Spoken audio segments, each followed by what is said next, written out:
আজকের দিনটা আমার জীবনে যেন এক অভিশপ্ত অধ্যায় হয়ে গেল। এক মুহূর্তের অসতর্কতাকে তারা এমনভাবে সাজালো যেন আমি ভীষণ অপরাধী। চারপাশে লোকজন জটলা করে দাঁড়ালো। কেউ আমার কথা বিশ্বাস করলো না। আমি যতই বললাম এটা মিথ্যা, আমি নির্দোষ, ততে আমার কথার উপর সন্দেহ ঘনীভূত হলো। আমার গার্লফ্রেন্ড, যে মানুষটা আমাকে সবচেয়ে ভালো বুঝবে ভেবেছিলাম, সেও নীরব রইল। তার চোখে আমি যেন অন্য কেউ, একজন বিশ্বাসঘাতক। সমাজের সামনে আমি দাঁড়িয়ে পড়লাম এক অসহায় অভিযুক্ত আসামির মতো। শেষমেশ ভীষণ চাপে পড়ে, এক প্রকার ঠেকায় পড়ে আমাকে বিয়েতে রাজি হতে হলো। ভেতরে ভেতরে বুকের ভেতর আগুন জ্বলছিল, কিন্তু বাইরের পরিস্থিতি এতটাই শক্ত হয়ে গিয়েছিল যে আমি যেন কিছুই করতে পারলাম না। মান সম্মান, পরিবারের মুখ ভেসে উঠল। সামনে কি বলবো বাবা মাকে, সমাজের দৃষ্টি, সব মিলে আমার পিঠ দেয়ালে ঠেকে গেল। এই বিয়েটা যেন ভালোবাসা নয়, বরং দোষ চাপিয়ে দেওয়া এক অদৃশ্য কারাগার। আমি রোদ চৌধুরী। আজকে আমি এমন এক ঘটনার মুখোমুখি যা হয়তো গল্পের বইয়ে পড়লে অবিশ্বাস মনে হতো।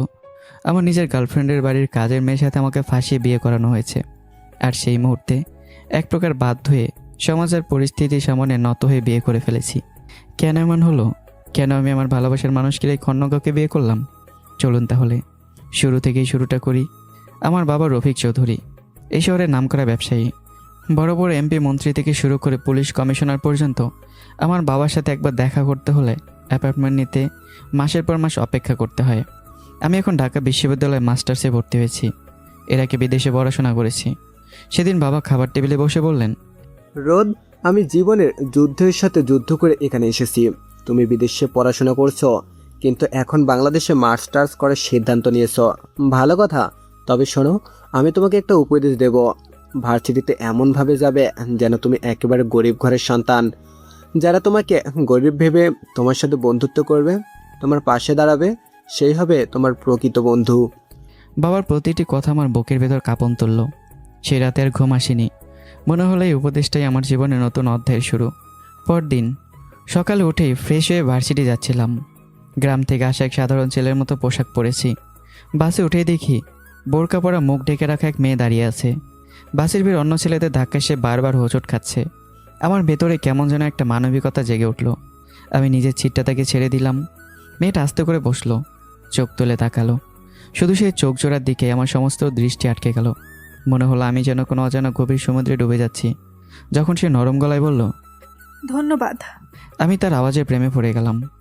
মনে হলো এই কণ্ঠস্বর যেন আমি সারা জীবন শুনতে থাকি। বাস থেকে নামার পর তাকে আর খুঁজে পেলাম না, কিন্তু সে যে আমার জীবনে কী ঝড় আনতে চলেছে সেটা তখন আমি বুঝিনি। ভার্সিটির প্রধান গেটে পৌঁছাতেই চোখ পড়ল এক বয়স্ক দারোয়ান চাচার দিকে। ধুলোমাখা ইউনিফর্ম, কাঁধে ঝোলানো পুরনো ব্যাগ, মুখে ক্লান্তির রেখা। তিনি কয়েকজন ধনীর দোলালিকে বলছিলেন, বাবারা, আমার মেয়ের বিয়ে আর 1 সপ্তাহ পরে, যদি একটু সাহায্য করতেন। কিন্তু তারা দারোয়ান চাচার দিকে এমনভাবে তাকালো যেন তিনি কোনো অচেনা ভিখারি। ঠোঁটের কোণে ব্যঙ্গ আর চোখে মুখে তুচ্ছ তাচ্ছিল্য নিয়ে তাকে তারা অপমান করলো। এসব নাটক বাদ দেন তো। দৃশ্যটাই আমার অন্তর কেঁপে উঠল। আমি থমকে দাঁড়িয়ে মুহূর্তের জন্য ভাবলাম কিছু বলবো কিনা, কিন্তু নিজেকে সামলে নিঃশব্দে ভেতরে ঢুকে গেলাম। ভার্সিটির লম্বা করিডোরে হাঁটছি। চারপাশে অজানা মুখ, নতুন গন্ধ, হঠাৎই সিনিয়রদের র্যাগিংয়ের আওয়াজ। এমন সময় হঠাৎ পিছন থেকে একটা মেয়ে এসে আমার ঠোঁটে ঠোঁট ছোঁয়ালো। যেন সময় থমকে গেল। আমি হতবাক, কি ঘটলো এইমাত্র? মেয়েটা নিজে তাড়াতাড়ি সরে গিয়ে ফিসফিস করে বলল, সরি, আমি নতুন। সিনিয়র আপুরা বলেছে যে এই গেটটা দিয়ে যে ছেলেটা আসবে তাকে কিস না করলে নাকি বড় শাস্তি পেতে হবে। আমি ভয়ে করেছি। তার গলার কাঁপনি আর মুখের নিষ্পাপ আতঙ্ক আমার বুকটা যেন নরম করে দিল। চোখের দৃষ্টি এত নির্দোষ যে মনে হলো শিশির ভেজা কোনো কচি পাতার দিকে তাকিয়ে আছি। ইটস ওকে, ভয় পেও না। কিন্তু প্রথম দিনটা সহজ যায়নি। আমাকেও নানা রকম র্যাগিংয়ের মুখোমুখি হতে হয়। একসময় এক ছেলেকে পেলাম, নাম অনিক। সে এসে আমাকে র্যাগিং থেকে বাঁচিয়ে নিল, কণ্ঠে মায়ার পরামর্শ। তুমি গ্রামের সহজ সরল ছেলে, একটু বুঝে শুনে চলবে। দিনের শেষে ক্লাস শেষ করে যখন ভার্সিটির গেট পার হব, তখন পিছন থেকে পরিচিত কণ্ঠ। এই কিসম্যান। অবাক হয়ে পিছনে ফিরে দেখি সকালে যে মেয়েটি ভয়ে কিস করেছিল সেই মেয়েটি দাঁড়িয়ে, মুখে লাজুক হাসি। সে এগিয়ে এসে বলল, তোমার নাম কি? আমার নাম রোদ। আর আপনার? মেয়েটি নিজের চুল ঠিক করতে করতে বলল, আমার নাম আয়াতুন্নেসা নিহা খান। সবাই নিহা বলে রাখে। আমরা কি বন্ধু হতে পারি? আমি তো গ্রামের সহজ সরল এক গেও ছেলে। আপনার সঙ্গে বন্ধুত্ব করার মতো আমার কি যোগ্যতা আছে? নিহার চোখে মায়ের জল চিকচিক করলো। নরম স্বরেই বলল, তুমিও মানুষ, আমিও মানুষ, দুজনকেই এক আল্লাহ সৃষ্টি করেছেন। গ্রামের মানুষরা সহজ সরল হয়, তাদের মন থাকে স্বচ্ছ, সেই মানুষটাকেই আমি পছন্দ করি। নিহার এই কথাগুলো আমার হৃদয়ের খুব গভীরে পৌঁছে গেল। অদ্ভুত এক উষ্ণতা বয়ে গেল বুকের ভেতর। মনে মনে বললাম, এই শহরের কোলাহলে হয়তো প্রথম একজন সত্যিকারের মানুষ পেলাম। সেই মুহূর্তেই আমি আমার হাতটা বাড়িয়ে দিলাম। আর এভাবেই শুরু হলো আমার আর নিহার বন্ধুত্ব। বাসায় ফিরে এসেই আমি মুখোমুখি হলাম বাবার।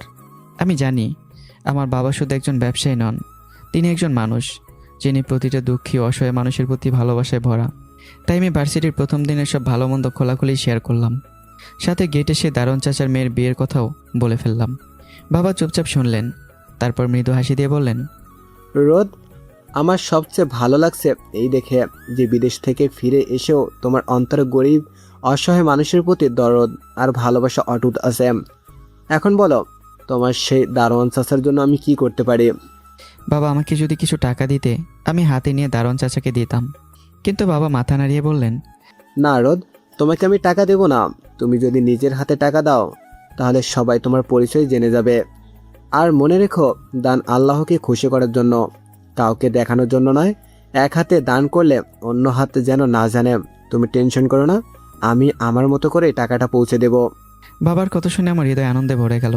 খুশি মনে মায়ের কাছে গেলাম। মা, আজকে কি রান্না করেছো? তোর বড় বাবার এই একটার পর একটা উপদেশে কি তোর বিরক্ত লাগে না? না মা, আমার বাবা পৃথিবীর সেরা বাবা। কোটি কোটি টাকার মালিক হয়েও, শহরের নাম্বার ওয়ান ব্যবসায়ী হয়েও তার মধ্যে একটু অহংকার নেই। মা মিষ্টি এসে বললেন, তাই তো পরিবারের বিরুদ্ধে গিয়ে আমি তোকে বিয়ে করেছিলাম, যখন তার কিছুই ছিল না। আজকে বুঝি আমি ভুল করিনি। অন্যদিকে নিহার বাড়িতে তখন অন্য এক দৃশ্য। নিহার মা তার সামনে এক তরুণী মেয়েকে নির্মমভাবে মারধর করছে। সেই মেয়ের নাম মেঘা খান। সবাই তাকে ডাকে মেঘ নামে। অথচ পাশে দাঁড়িয়ে নিহা আর তার বড় বোন মিলি মজা দেখে হাসছে। কিন্তু এই হাসির আড়ালে লুকিয়ে আছে মেঘার অমানবিক দুঃখের ইতিহাস। মেঘ জন্মেছিল এক অশুভ দিনে। জন্মের সময় মারা যান তার মা। সেই থেকে তার বাবা তাকে আর চোখে সহ্যই করতে পারেন না। মেঘার জন্ম যেন তার কাছে অভিশাপ। মেঘার মা মারা যাওয়ার মাত্র 12 দিন পরেই পরিবারের চাপে তার বাবা দ্বিতীয় বিয়ে করেন। সৎমা প্রথমে কিছুদিন দায়িত্ব নিলেও পরে স্পষ্ট জানিয়ে দেয় সে মেঘকে মানুষ করতে পারবে না। তারপর থেকে দাদা দাদি মেঘকে মানুষ করেছিলেন। কিন্তু দাদা যখন বাসায় থাকতেন না, তখনই শুরু হতো মেঘের জীবনের নরক। সৎমার সৎ বোনেরা তাকে ঘরের কাজের মেয়ে বানিয়ে রাখত। যখন কোনো অতিথি আসতো তখন তারা নির্দ্বিধায় পরিচয় করিয়ে দিত, ওই মেয়ে, ও আমাদের কাজের মেয়ে।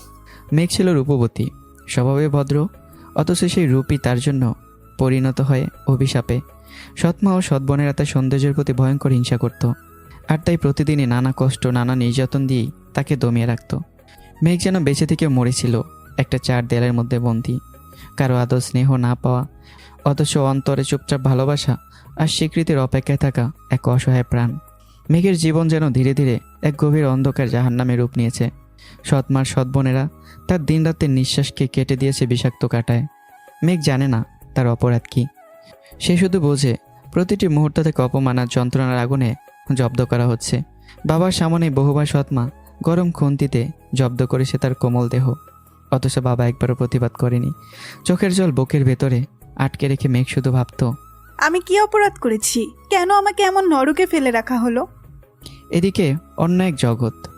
আজকে নিহা যেন পুরো ভার্সিটির আকাশ আলো করে এসেছে। চোখে গাঢ় কাজল, ঠোঁটে হালকা গোলাপি লিপস্টিক, শাড়ির রঙের সাথে মিলে হাতে ঝনঝন করা কাচের চুড়ি, মাথায় পরিপাটি হিজাব, যেন সকালবেলার প্রথম রোদ, সতেজ আর মনোহরণ। করিডোর থেকে ক্যাম্পাসের প্রতিটি কোণে আলোচনার ঝড় উঠল। আজকে সবাই শুধু নিহাকেই দেখছে। আমি নিহাকে এভাবে দেখে মজা করেই বললাম, কিরে, আজকে কি কাউকে প্রপোজ করার প্ল্যান আছে নাকি? এমন সাজগোজের কারণ তো থাকতে হবে। নিহা লাজুক হেসে মাথা নাড়ল। জানি না, সবে তো ভার্সিটিতে ভর্তি হলাম, এখন এসব ভাবার সময় কোথায়? আগে মানুষকে চিনতে হবে, তারপর যদি সত্যি কারোর জন্য মনে আলাদা কিছু জন্মায়। তার সরল উত্তর আর ভদ্র আচরণ আমার মনে অজানা এক আলো জ্বালিয়ে দিল। তবুও হঠাৎ করে আমার মনে ভেসে উঠল সেই বাসের মেয়েটার কথা, যে অদ্ভুতভাবে আমার হৃদয়ে দাগ কেটে গেছে। কিছুক্ষণ চুপ থেকে নিহা আবার বলল, রোদ, তোমার কি কিছু সময় হবে? কোথাও যেতে হবে নাকি? আসলে আমাদের ভার্সিটির মেইন গেটের দারোয়ান চাচার বাড়ি যাব। শুনেছি তার মেয়ের বিয়ে নাকি কিছু সমস্যা হচ্ছে। বিষয়টা সত্যি কিনা একটু খোঁজ নিতে দেখতে চাই। যদি সত্যি হয় তাহলে আমি আমার পরিবারকে বলবো যেন তারা সাহায্য করে। এখন তো অনেকেই ভুয়া অজুহাত দেখিয়ে টাকা হাতায়। আমি চাই না কোনো অসহায় মানুষ এভাবে প্রতারিত হোক। আমি কিছুক্ষণ নির্বাক হয়ে রইলাম। এমন উদার মন, এমন মানবিকতা, নিহার প্রতি আমার মনের ভেতর আস্তে আস্তে এক অদ্ভুত দুর্বলতা জন্ম নিচ্ছিল। হাঁটতে হাঁটতে নিহা হঠাৎই আমাকে জিজ্ঞাসা করলো, আচ্ছা রোজ, তোমার বাবা কি করেন? এই কথা যদি জানো হয়তো তুমি আমার সাথে মিশতে চাইবে না। নিহা অবাক হয়ে থেমে গেল। এমন কি কাজ করেন তোমার বাবা যে জানলে আমি দূরে সরে যাব? আমার বাবা একজন কৃষক, গ্রামে কৃষি জমিতে দিনরাত খেটে খান। নিহা হেসে উঠল মৃদু, তার চোখে এক অদ্ভুত দৃঢ়তা। এতে লজ্জার কি আছে রোদ? পৃথিবীর সব কৃষক যদি মাঠে ঘাম না ঝরায় তাহলে আমরা খাবার জন্য একদানা ভাতও পেতাম না। কৃষক মানে সম্মানের মানুষ। আমাদের সবার উচিত তাদের মাথা উঁচু করে দাঁড়াতে সাহায্য করা। নিহার এমন অকৃত্রিম সত্যভাজন শুনে আমি স্তব্ধ হয়ে রইলাম। আমার বুকের ভেতর যেন ঝড় হয়ে গেল, আর মনে নিঃশব্দে গড়ে উঠল এক কোমল কোণ, যেখানে শুধুই নিহার জন্য স্থান। নিহা আমাকে নিয়ে দারোয়ান চাচার বাড়ি থেকে ফিরছিল, চোখে ঝিলিক, মনে এক অদৃশ্য স্নিগ্ধতা। পথে হঠাৎ দিশে অন্যরকম পথ ঘুরল একটি ছোট অথচ উজ্জ্বল এতিমখানার দিকে। দরজার বাইরে থেকে চুপচাপ ভেতরে শিশুদের খেলা, হাসি আর কান্নার মিলনখানার চোখ রাখল। নিঃসঙ্গে মনে হচ্ছিল যেন সেখানে ভীষণ আনন্দের খোঁজ মিলেছে। নিহা তাড়াহুড়ো করলো না, বরং ধীরে ধীরে ভেতরে ঢুকলো। ছোট ছোট হাতগুলো ছুঁয়ে দেখলো, অল্প বয়সী মুখগুলোকে ভালোবাসার আলতো আলতো স্পর্শ দিল।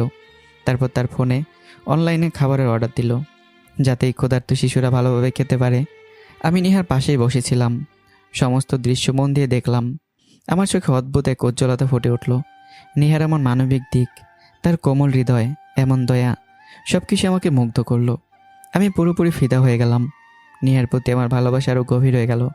অন্যদিকে মেঘের দিনগুলো যেন এক আশীর্বাদের মতো গড়িয়ে যাচ্ছিল, কারণ মেঘের দাদা এখন বাড়িতে রয়েছেন।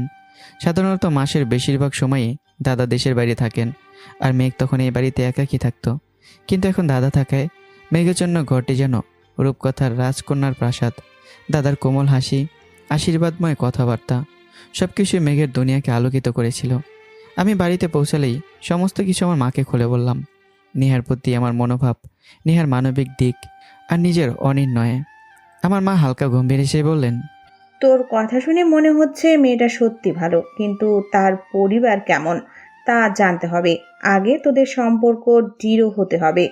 আর তুই যদি সত্যি ভালোবাসিস আর সে তোর গরিব ও কৃষক পরিবারের ছেলে জেনেও তোর প্রতি অনুভূতি অপরিবর্তিত রাখে, তবে বুঝে নে তার ভালোবাসা 100% সত্যি। ঠিক বলেছ মা, আগে আমাদের সম্পর্কের একটা নাম আসুক, তারপর সব দেখব। দুজনের জীবনের দিনগুলো অদৃশ্যভাবে ছুটতে লাগলো। মাস কেটে গেল 4টা। আমার মনে ক্রমশ শক্তি গড়ে উঠল। আর অবশেষে সেই দিন এলো যখন আমি নিহাকে প্রপোজ করার জন্য সমস্ত ভয়ের সীমানা পেরিয়ে দাঁড়ালাম। আমার মনে এক ভয় ছিল, নিহা যদি প্রত্যাখ্যান করে তবে। কিন্তু নিহার কাছে সব ভীতি অচল হয়ে গেল।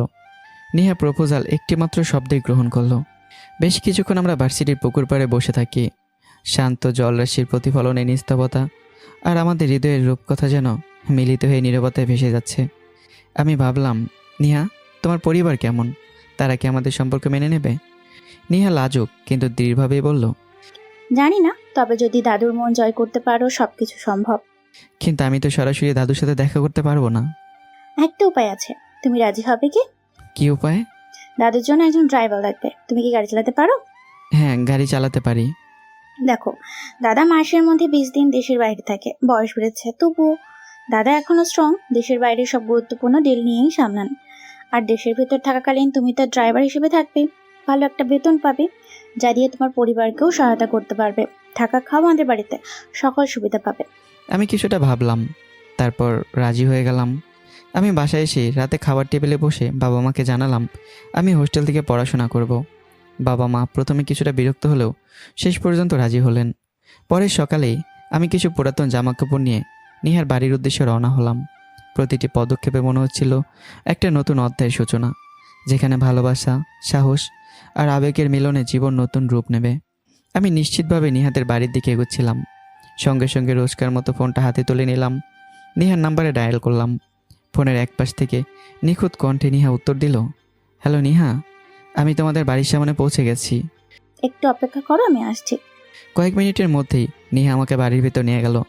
ধীরে ধীরে বাড়ির নীরব পরিবেশে পা রাখতেই আমি বুঝতে পারলাম এখানে শুধু চার দেয়ালের মাঝে নয়, সময়ের মৃদু গতি আর সম্পর্কের গভীরতা যেন এক অসাধারণ স্পর্শ তৈরি করেছে। নিহার দাদা একদম শান্ত এবং স্থির চাহনিতে আমার দিকে তাকালেন। তারপর গম্ভীর কণ্ঠে জিজ্ঞাসা করলেন, তোমার নাম কি? তোমার বাবা কি করেন? আমার নাম রোদ, বাবা কৃষক, আর নিহা আর আমি একই বিশ্ববিদ্যালয়ে পড়ি। দাদু আমাকে ভালোভাবে পর্যবেক্ষণ করলেন। চোখের অন্তর্দৃষ্টি এবং অভিজ্ঞতার মিশ্রণে মনে হলো আমাকে ড্রাইভার হিসেবে রাখা নিরাপদ। কিছুক্ষণ চিন্তা ভাবনার পর তিনি আমাকে স্টোরুমে থাকার অনুমতি দিলেন। আমি নিজের কাপড় চোপড় সজ্জিত করতে করতেই মৃদু হাওয়া খাচ্ছিলাম, যেন কোনো অজানা শান্তির অনুভূতি চার দেয়ালের মাঝে ভেসে উঠছে। হঠাৎই পেছন থেকে একটি কণ্ঠে চিৎকারের মতো আওয়াজ শুনলাম। কে আপনি? এখানে কি করছেন? আমার মনে হলো কণ্ঠটা আমার খুব পরিচিত, তাই আমি স্বাভাবিকভাবেই ঘুরে তাকালাম। চোখের সামনে দাঁড়িয়েছিল এক রহস্যময়ী সুন্দরী মেয়ে। এক হাতে ওড়না দিয়ে মুখ ঢেকে রেখেছে, আর চোখে অদ্ভুত এক পরিচিতির ছাপ। মনে হচ্ছিল যেন আমি বহুদিন ধরে চিনি তাকে। মেয়েটির দৃষ্টি আমাকে যেন একরাশ গভীরতার মধ্যে আটকে দিল। সময় যেন স্থির হয়ে গিয়েছিল, চারপাশের সব শব্দ নিঃশব্দ হয়ে গেছে। আমি হঠাৎ কাঁপতে লাগলাম। কোনো অজানা কারণে মেয়েটির চোখের সে অপরিচিত পরিস্থিতি আমাকে অজান্তে কেঁপে তুলল। আপনি কে? মেঘ নীরবভাবেই আমাকে অপলক চেয়ে রইল। চোখের গভীরতা যেন হাজার অজানা গল্প লোকানো। রোদও বুঝতে পারল না এই মুহূর্ত থেকে আমাদের জীবন আর আগের মতো থাকবে না। মেঘের স্বপ্নভঙ্গির দৃষ্টি হঠাৎ ভেঙে গেল। সে যেন নিজের আবেগ চাপা দিতে না পেরে আবার একটু কর্কশ কণ্ঠে বলে উঠল, কে আপনি? এই রুমে কি করছেন? তার কণ্ঠে ভয়, কৌতূহল আর এক ধরনের শীতলতা মিশেছিল। ঠিক তখনই পেছন থেকে নীরবতা ভেদ করে শোনা গেল পরিচিত কণ্ঠ, নিহার কণ্ঠ। আরে মেঘ, ও রোদ, আমার ভার্সিটির সিনিয়র আর দাদুর নতুন ড্রাইভার। মেঘের চোখ বিস্ময়ে বড় বড় হয়ে গেল। মনে হলো তার বুকের ভিতরে জমে থাকা ঝড় আচমকাই থেমে গেল। কোথাও একটা গোপন যন্ত্রণা বাধা বাঁধতে শুরু করেছে। নিহা তখন আমাকে এসে বলল, রোদ, ওর কথা কিছু মনে করো না, তোমাকে না চিনেই বলেছে। আমি এক মুহূর্ত থেমে মেঘের দিকে তাকালাম, চোখে অদ্ভুত প্রশ্নের ঝলক। তারপর জিজ্ঞাসা করেই ফেললাম, উনি তোমার কি হয়? আমার কিছুই হয় না, সে এই খানবাড়ির কাজের মেয়ে। এই কথাটা শুনেই মেঘের বুকটা কেঁপে উঠল। চোখে অপমানের জল গড়াতে চাইলেও সে চেপে রাখলো। একরাশ কষ্ট বুকে জমে নিয়ে নিঃশব্দে ঘর ছেড়ে বের হয়ে গেল। আমি এক অদ্ভুত শূন্যতায় ডুবে গেলাম। কি যেন হারিয়ে গেল মুহূর্তেই, অথচ আমি কিছুই বুঝতে পারছিলাম না। কিছুক্ষণ পরে নিহা আমার সঙ্গে হালকা গল্প করে চলে গেল। বাড়ি আবারও নীরবতায় ডুবে গেল। রাতে সবাই খাওয়া দাওয়া শেষ করেছি। হঠাৎই দরজায় টোকা পড়ল। আমি অবাক হয়ে দরজা খুলতেই সামনে দেখি মেঘ দাঁড়িয়ে, চোখে উদ্বেগ, ঠোঁটে কাঁপন। মিস্টার রোদ, আপনি কাল সকালে এই বাড়ি থেকে চলে যাবেন। কেন, কি কারণে এসব জিজ্ঞেস করবেন না। শুধু মনে রাখবেন, এতে আপনার মান সম্মান বাঁচবে, আপনার বিপদও কাটবে। আমি স্থির হয়ে দাঁড়িয়ে রইলাম। মনে হলো আমার বুকের ভিতরে অজানা এক আতঙ্ক খামচে ধরেছে। বিছানায় বসে বারবার নিজেকে প্রশ্ন করলাম, এ মেয়েটা এমন কথা বলল কেন? আমার কি বিপদ হতে পারে? আমি তো শুধু নিহাকে পাওয়ার জন্য এসেছি, আমার ভালোবাসার মানুষকে পাওয়ার জন্য এসেছি। কিন্তু কোনো উত্তর পেলাম না। ঢাকার ধনকূপ রফিক চৌধুরীর একমাত্র সন্তান হলাম আমি, যে এতদিন রাজপুত্রের মতো জীবন কাটিয়েছে। সে কোনোদিন এমন কষ্ট, এমন অস্থিরতার স্থান পায়নি। অন্ধকার রেস্টুরেন্টে শুয়ে শুয়ে আমি কেবল ঘুমের ভান করলাম, অথচ মনের ভিতরে একরাশ ঝড় বয়ে চলল। এভাবেই কেটে গেল 7টা দিন। সেদিন বিকেলে নিহার দাদু হঠাৎ বিদেশে চলে যেতে লাগলো। আমি দায়িত্বশীলতার সঙ্গে তাকে এয়ারপোর্টে নামিয়ে দিলাম, আর রাতের দিকে বাড়ি ফিরলাম। বাড়ির গেট পেরোতেই আমার কানে ভেসে এলো চিৎকার। দম ফুরিয়ে দৌড় দিয়ে যা দেখলাম, তাতে আমার বুক কেঁপে উঠল।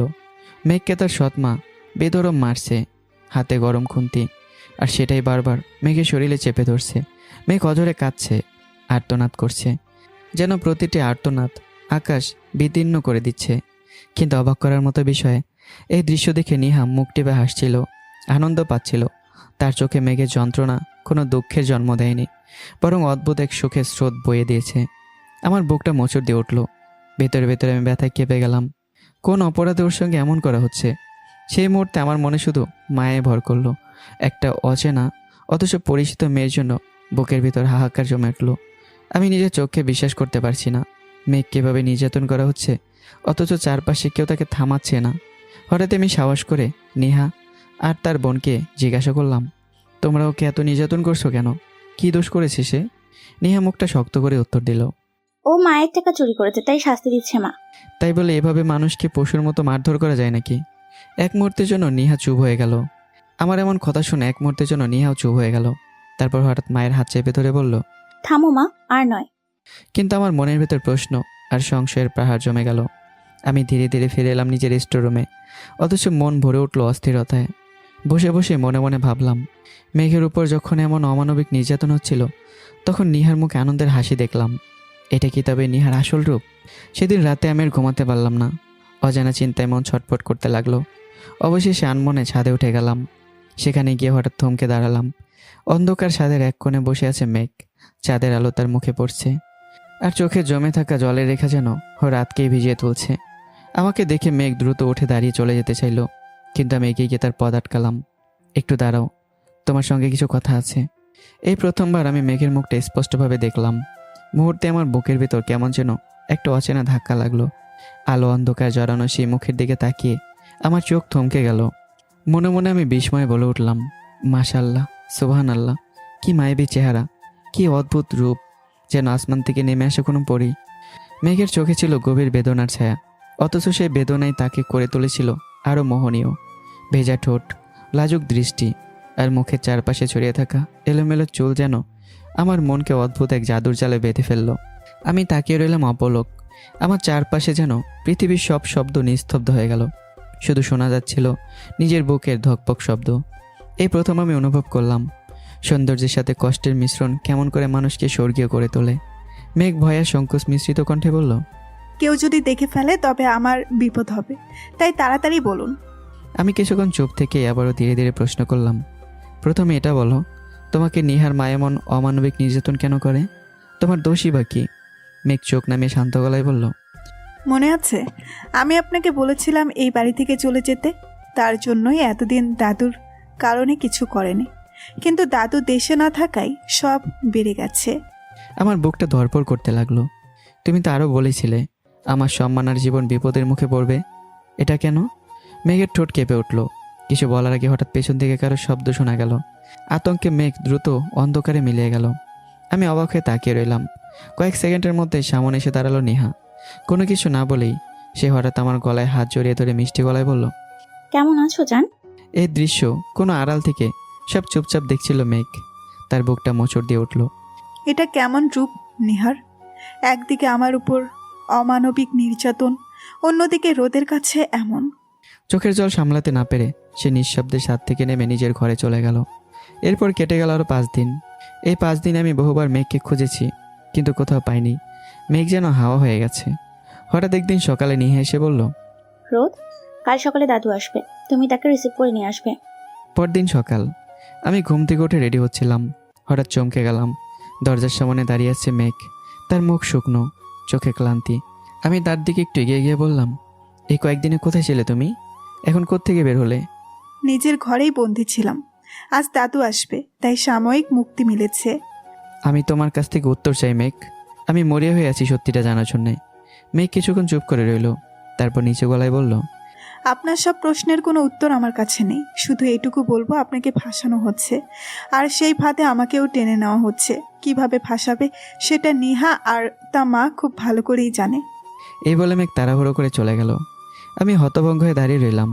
মনে জন্ম নিল নতুন প্রশ্ন, নেহা কেন একটা কাজের মেয়েকে নিয়ে আমাকে ফাঁসাবে? এতে ওর কী লাভ? কি খেলাটা চলছে এই বাড়ির ভেতরে? উত্তরহীন প্রশ্ন নিয়ে আমি বেরিয়ে পড়লাম এয়ারপোর্টের দিকে। নিহার দাদুকে এয়ারপোর্ট থেকে বাড়ি নিয়ে আসলাম। গাড়ি থেকে নামার সময় দাদুর চোখে যেন শান্তির ছায়া। বহুদিন পর ঘর ছেড়ে আবারও প্রাণ ফিরে এলো। নিহার বাবা সেদিন প্রথমবার 2-1 বার আমার দিকে ভালো করে তাকালো। সেই দৃষ্টিও অদ্ভুত, অস্বস্তিকর। আমার বুকের ভিতর হঠাৎ কেমন একটা অজানা অস্বস্তি জন্ম নিল। মনে মনে ভাবলাম, এমন চাহনি কেন? কিসের ইঙ্গিত লুকিয়ে আছে এই চোখে? অন্যদিকে মেঘের বুক আজ ভরে উঠেছিল এক অন্যরকম আনন্দ। প্রিয় দাদু বাড়ি ফিরেছেন, এবার অন্তত শান্তিতে থাকা যাবে কিছুদিন। সৎ মাঝে দানবীয় খেলা শুরু করেছিল আমাকে নিয়ে, হয়তো কিছুদিনের জন্য তা থেমে যাবে। কিন্তু ভাগ্য যেন সবসময় মেঘকে নতুন পরীক্ষায় ফেলে। রাতে খাবার শেষে হঠাৎ সৎ মা ডাক দিল, শোন, এই দুধটা খেয়ে নে। মেঘ অবাক হয়ে তাকালো।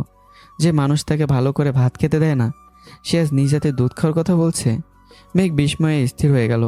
সৎ মা ব্যঙ্গ হাসি দিয়ে বলল, এত অবাক হচ্ছিস কেন? এটা তো দাদুর অর্ডার। দাদুর কথা শুনে মেঘের মন শান্ত হলো। ভাবলো নিশ্চয়ই দাদুর আদেশে এমনটা হচ্ছে। কিন্তু সৎ মা থামলো না। কণ্ঠে মায়ের অভিনয় রেখে বলল, দুধ খাওয়া হলে এই গ্লাসটা নতুন ড্রাইভারের কাছে দিয়ে আসিস, ফেরার পথে গ্লাসটা নিয়ে আসবি। মেঘ দুধ খুব ভালোবাসতো, তাই দেরি না করে দুধ খেয়ে গ্লাস হাতে নিল। এবার আমার জন্য এক গ্লাস নিয়ে সে ধীরে ধীরে এগিয়ে এলো স্টোররুমের দিকে। দরজায় ঠকঠক শব্দ হতেই আমি দরজা খুলে অবাক হয়ে দেখলাম সামনে দাঁড়িয়ে মেঘ। ভেতরে আসো মেঘ। মেঘ ভেতরে ঢুকে নিঃশব্দে গ্লাসটা এগিয়ে দিল। এটা দ্রুত খেয়ে নিন। আমি দেরি করলাম না।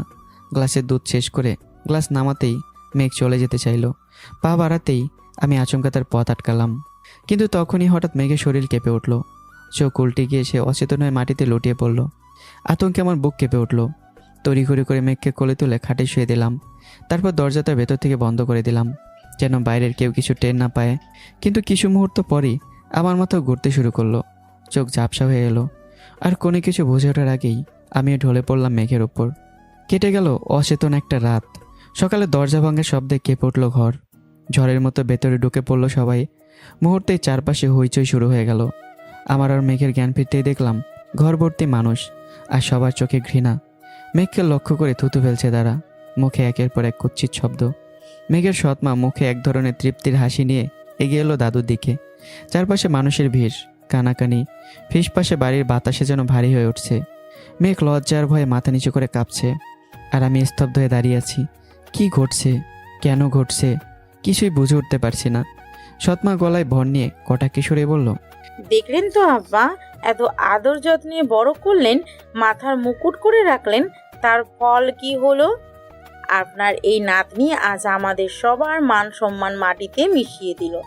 আমি তো বহুবার আপনাকে সাবধান করেছিলাম, বলেছিলাম এই মেয়ের চরিত্র ভালো না। আমার চোখ তো ভুল দেখে না। তার ঠোঁটে এক অদ্ভুত বিজয়ের হাসি, যেন বহুদিনের প্রতিশোধ আজ হাতের মুঠোয় ধরা দিয়েছে। কথাগুলো ছুরির মতো বিদ্ধ হলো মেঘের হৃদয়ে। সে ভেঙে পড়া গলায় ফিসফিস করে বলল, আমি নির্দোষ, আমি কিছুই করিনি। কিন্তু কে শুনছে তার কথা? ভিড়ের মধ্যে থেকে বেশি আসছে গালি, ধিক্কার আর থুতু ফেলার শব্দ। দাদুর আগে ফুঁসছেন, চোখ লাল হয়ে উঠছে। কঠোর গলায় দাদু গর্জে উঠলেন, চুপ, আর একটা শব্দ নয়। তুমি আমাদের বংশের ইজ্জত মাটির সাথে মিশিয়ে দিলি। আর তুই? তোর উপকার করেছি চাকরি দিয়ে, মাথার উপর ছাদ দিয়ে, আর তার প্রতিদান দিলি এইভাবে? ছি! দাদু আমার দিকে তাকিয়ে কাঁপা গলায় বললেন, আমি হতভঙ্গ। আমি বারবার বোঝাতে চাইলাম, দাদু বিশ্বাস করুন, এটা একটা ভুল বোঝাবুঝি। আমাদের সঙ্গে কেউ অন্যায় করেছে। কিন্তু সৎমা সঙ্গে সঙ্গে কথার গতি বাড়িয়ে দিল, এখন আর অজুহাত দিয়ে লাভ নেই। নিজের চোখেই তো দেখলেন সবাই, একটা কাজের ছেলেকে ঘরে তুলেছেন, এখন তার ফল ভোগ করছেন। মান সম্মান রক্ষার একটাই পথ, এখনই বিয়ে। মানুষের মধ্যে হইচই শুরু হয়ে গেল।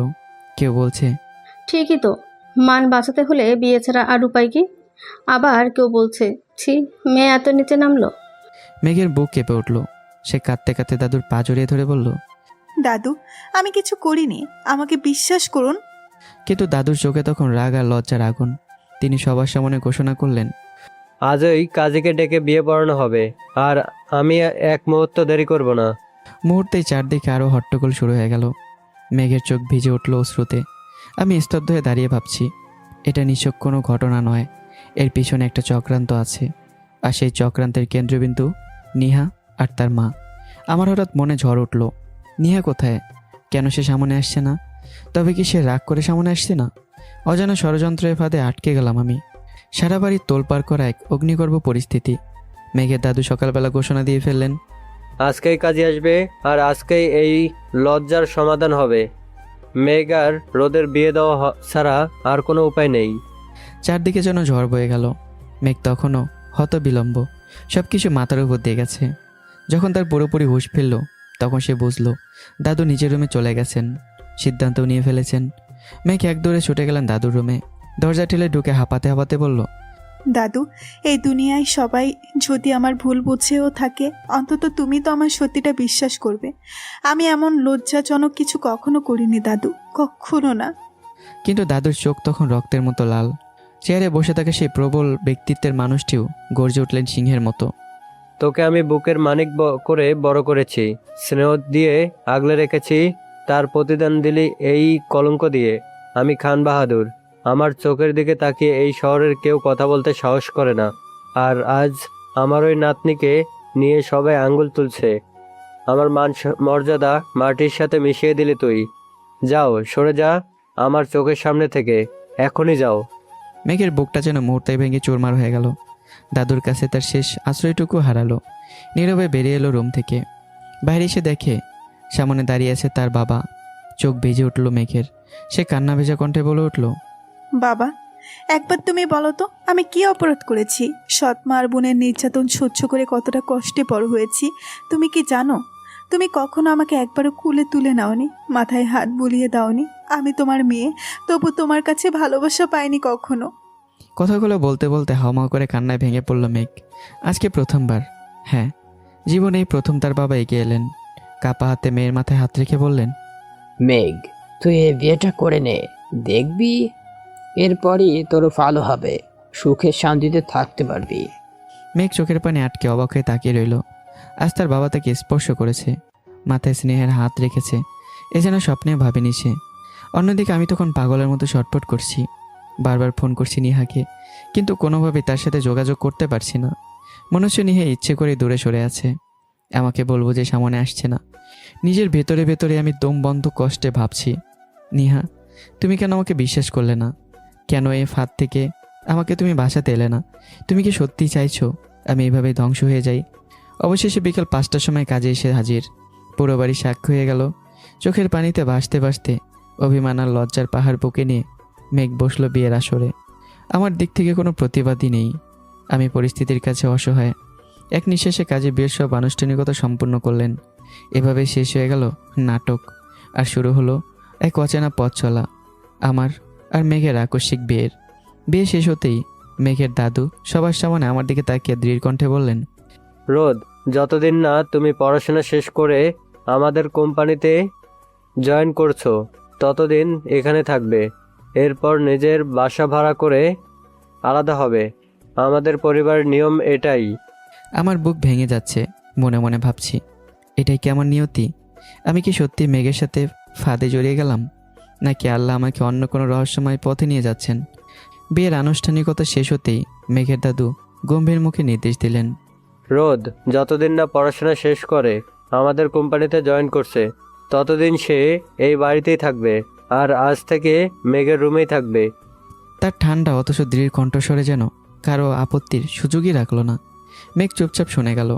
আজকে প্রথম তার বাবা স্নেহের কিছু কথা বলছেন, তাই হয়তো তার কণ্ঠে প্রতিবাদ নেই, শুধু এক নিস্তব্ধ দীর্ঘশ্বাস। রাতের নীরবতায় মেঘ আর আমি দুজনেই ঢুকে গেলাম মেঘের রুমে।